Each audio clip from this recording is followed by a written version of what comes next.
नमस्कार, मी भीमराव कडाळे पाटील, BKP मराठीमध्ये आपलं सर्वांचं स्वागत. आज नवीन दिवस, नवीन विषय, नवीन दिवसाची नवीन अशी चर्चा. आज चर्चा घेऊन आलोय म्हणजे बघा,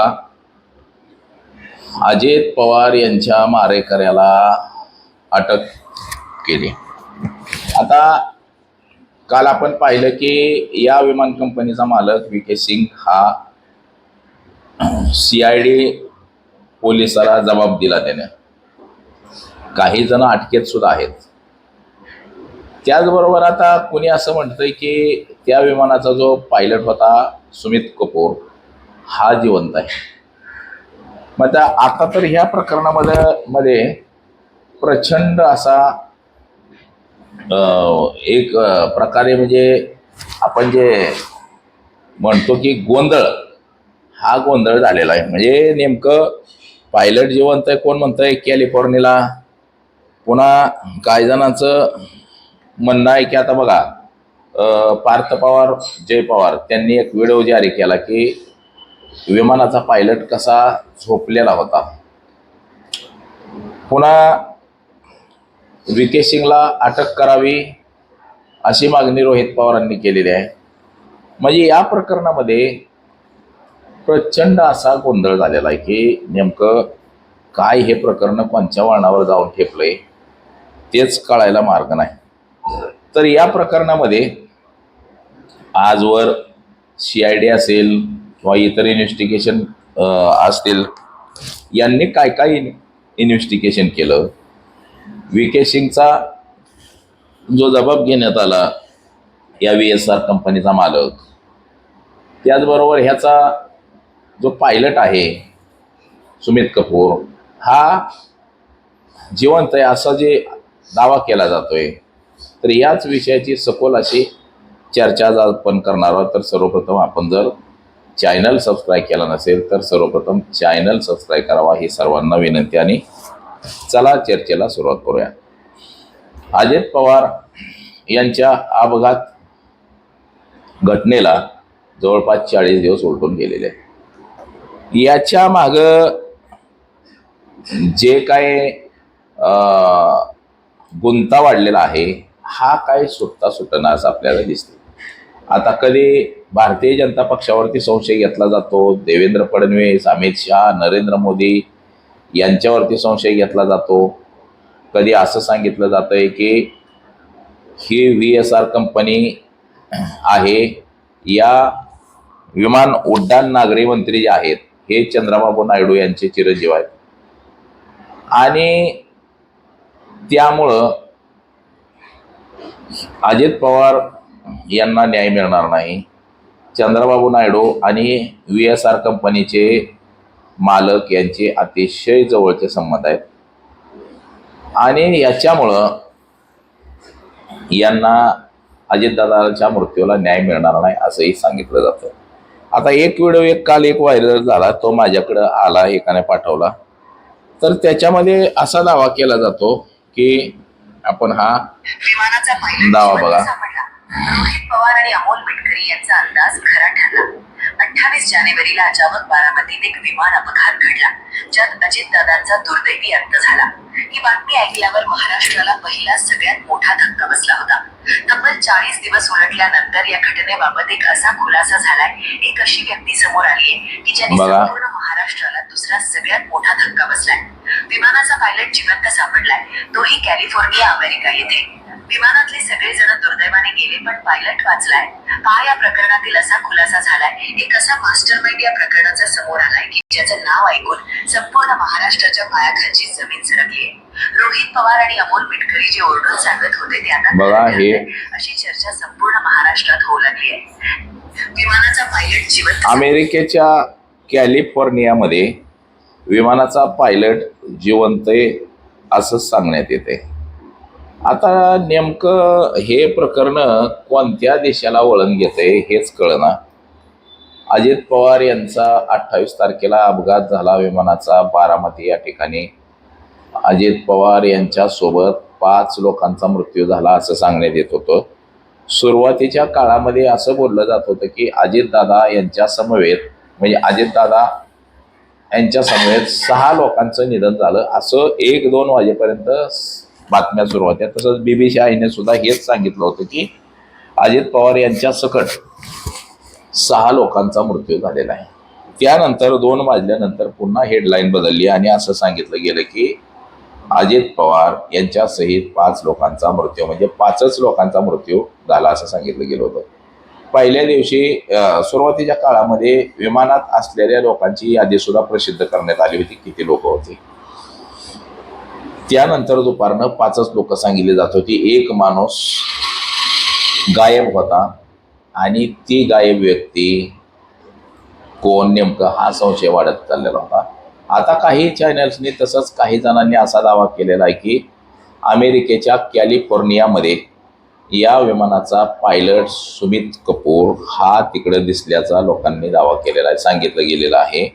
म्हणजे नेमकं हे प्रकरण किती गुंतागुंतीचं झालंय हे सुद्धा बघा. आता माझ्याकडे दुसरा एक व्हिडिओ आहे की अमोल मिटकरी काय म्हणतात. ते म्हणतात दादाची जळलेली चप्पल आम्ही पाहिली, दादांचा जळलेला मोबाईल आम्ही पाहिले, दादांचा जळलेला काय म्हणतात बॅग आम्ही बघितली, पण दादांच्या सोबतचे कागद जळले नाही आणि दादा स्वतः जळले. हे जे काही संभ्रम आहे महाराष्ट्राच्या मनामध्ये हा कुठंतरी आणण्याकरता सीबीआय सीआयडी ह्या चौकशा कितपत न्याय देतील दादांना मी सांगू शकत नाही. बघा न्याय मिळेल की नाही याबद्दल मी साशंक आहे. अमोल मिटकरींचं हे भाष्य आहे. सभागृहामध्ये ही चर्चा का येत नाहीये याबद्दल मात्र माझ्या मनात अजितदादांसारखा नेता ज्या नेत्याला कधी धर्म जात पंथ पक्ष हे जर पाहिलं नसेल तर चर्चा ठेवण्याला हरकत काय. त्यामुळे वंचित सभागृहात चर्चा होणं अपेक्षित होतं. आज तसा सवाल मी सुद्धा चेअरला विचारल्याशिवाय राहणार नाही. काही आमदार आम्हाला भेटले, ते म्हणतात दादाची जळलेली चप्पल आणि बघा हे कालचाच व्हिडिओ आहे. म्हणजे नेमका संभ्रम किती मोठा तयार झालाय हे आपल्या लक्षात आलं असेल मित्रांनो. तर बघा अजित पवार 27 तारखेला देवगिरी बंगल्यावरती होते. 27 तारखेपासून अजितदादांचा व्हिडिओ नाही. अजितदादांचा मोबाईल सुद्धा 27 तारखेच्या संध्याकाळपासून स्विच ऑफ होता.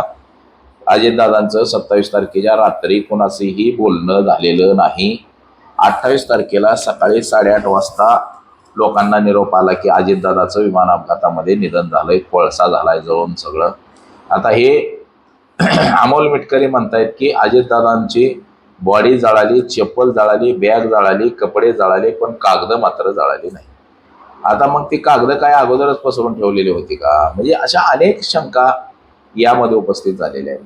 या विमान कंपनीचा जो मालक आहे VK सिंग, या VK सिंगचा काल CIDनं जबाब नोंदवलेला आहे आणि त्यामध्ये त्यानं असं सांगितलेलं आहे की विमानाच्या पायलटची चूक झाली आणि त्या पायलटच्या चुकीमुळं हा अपघात घडला असं जबाब त्या VK सिंगनं दिलेला आहे.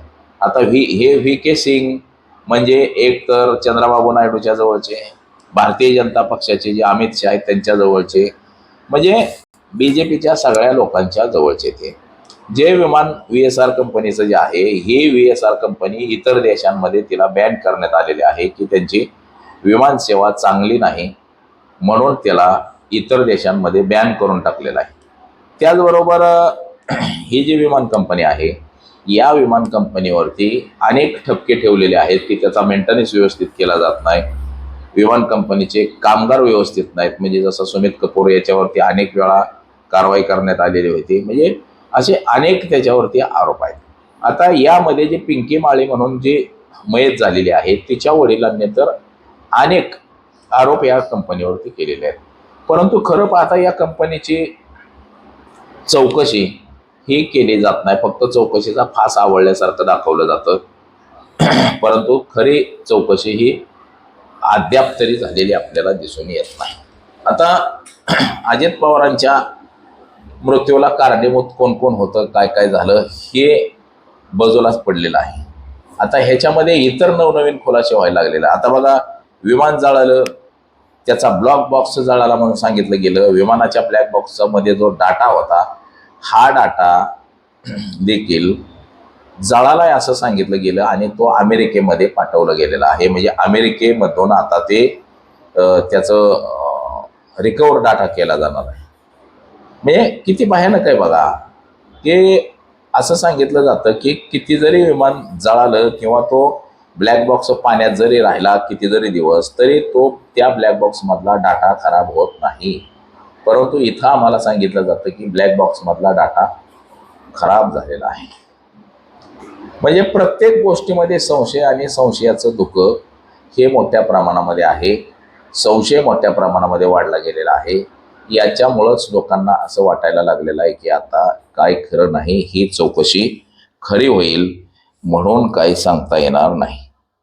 म्हणजे सगळी खोटी खोटी चौकशी होणार आणि अजितदादाला न्याय मिळणार नाही असंही बोललं जात आहे. आता या प्रकरणामध्ये बघा, अनेक दावे प्रतिदावे केले जात आहेत की ते विमान गुजरातवरनं आलं, गुजरातवरनं विमान आल्यानंतर त्याचे पायलट बदलले गेले, सकाळी 8 वाजता ट्रॅफिक होतं म्हणून सांगितलं गेलं. आता 8 वाजता ट्रॅफिक असतं का? त्याचबरोबर बारामतीत धुकं होतं म्हणून सांगितलं गेलं. एवढ्या 8:45च्या दरम्यान बारामतीमध्ये धुकं असू शकतंय का?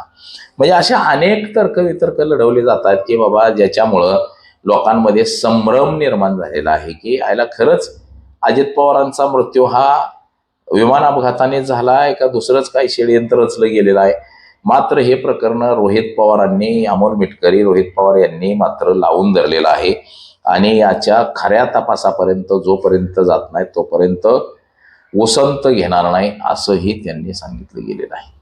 त्याच्यामुळं या प्रकरणात नक्की नेमकं काय झालं हे शोधून काढणं सुद्धा या यंत्रणेसमोर, CID असेल किंवा अजून कुठली यंत्रणा असेल, यांच्या पुढं मोठा पेच निर्माण झालेला आहे की हे शोधून काढायचं का नाही काढायचं, का त्यांच्यावरती दबाव आहे, हे सुद्धा महत्त्वाचं आहे. परंतु याच्यातलं सत्य लवकरात लवकर बाहेर यावं असंही लोकांना वाटते.